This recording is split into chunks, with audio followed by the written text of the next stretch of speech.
50 movies in 50 weeks. I'm your host, Joey Hollywood, and I'm trying to get through all 50 movies in this 50 movie box set from Mill Creek in 50 weeks. The movie I watched today was called Warriors of the Wasteland from the year 1983.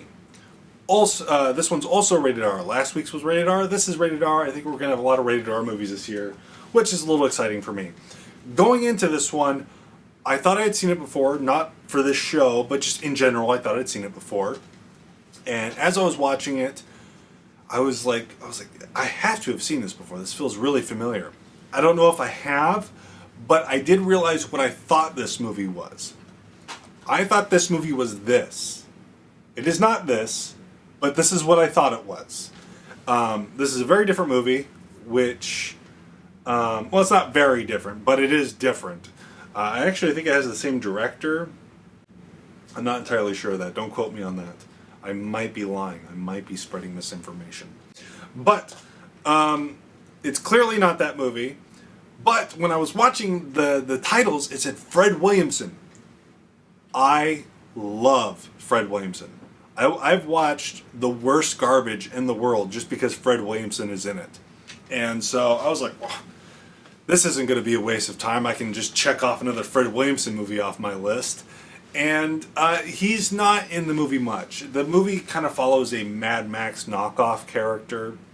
This whole movie is a Mad Max knockoff. And unfortunately, I don't feel like it is a truly great Mad Max knockoff. The best thing about it is the villain. The villain rocks in this. It's very Italian sleaze, you know, like it's perfect. I actually wrote down some of the things the villain says in this here. Books. That's what started the whole apocalypse.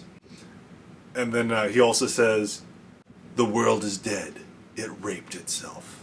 Like he just says stuff like that, and it's like really intense, and some of them sometimes nonsensical. Like books. That's what caused the apocalypse. But it's very of its time and place. It's a very much an Italian movie. Everyone's speaking English, but they're dubbed over in English. All those hallmarks of Italian movies that I love so much.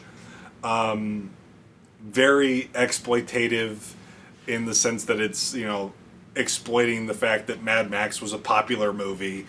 It is not as good as Mad Max by any means. The villains of the movie are called the Templars, and they're a cross between the biker gang, not the biker gang, but the gang in Mad Max 2, the Road Warrior with Homunculus and all that, or Lord Humongous. Homunculus is that thing that Russian guy made.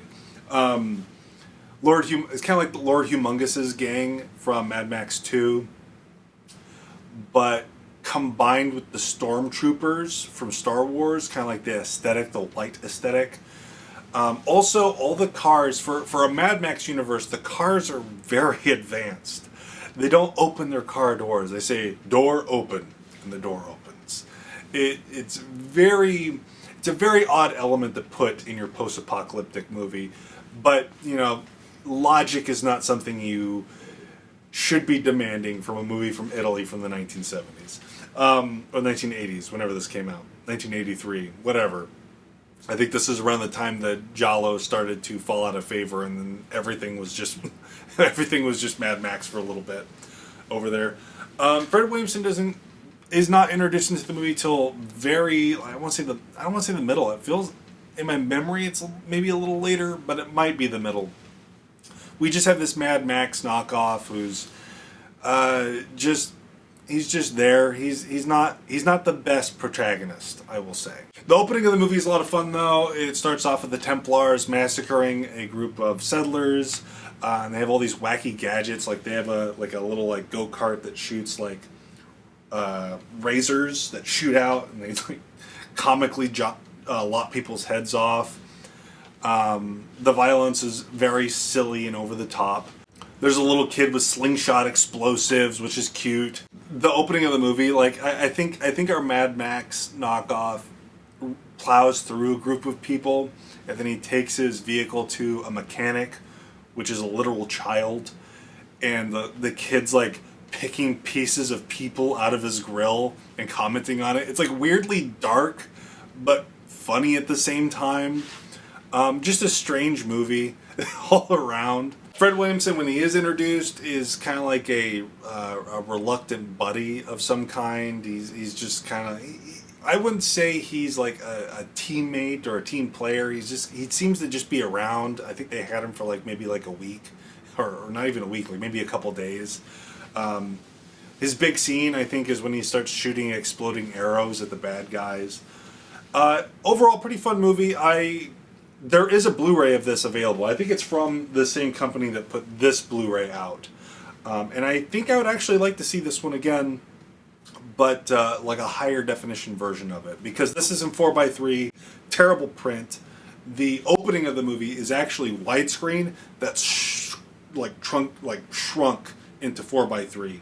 And then when you get to the movie, then it's just cropped. It's not even pan and scan, it's just cropped. So I think if I ever watch it again, I would prefer what is this, Blue Underground? Yeah, Blue Underground Blu-ray, if they're even still around. But yeah, this was a fun one. I recommend this one. This one hit my fancy for weird movies. I liked it. Not the best movie I've seen in the world, but I wasn't really asking for the best movie in the world. It was just an entertaining little flick, and I don't know, I recommend it. If you've been watching all these years and you trust my judgment, I recommend this one. It's fun.